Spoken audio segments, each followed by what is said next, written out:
Hi అండి. ఈరోజు ఒక మంచి రెసిపీ షేర్ చేస్తున్నాను.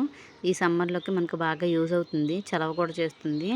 కాబట్టి మనము పాలని ముందుగానే బాయిల్ చేసుకొని, నేను ముందుగా ఉడికించి పెట్టుకున్న సగ్గుబియ్యం అనేది యాడ్ చేశాను. సగ్గుబియ్యం ట్రాన్స్‌పరేట్ అయిన తర్వాత దీంట్లో నేను షుగర్ అనేది యాడ్ చేశానండి. మన టేస్ట్‌కి సరిపడా షుగర్ యాడ్ చేసుకోవాలి.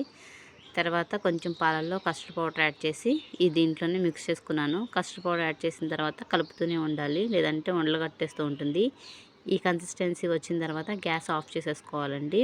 కొంచెం గోరువెచ్చగా అయ్యేంత వరకు వెయిట్ చేయాలి.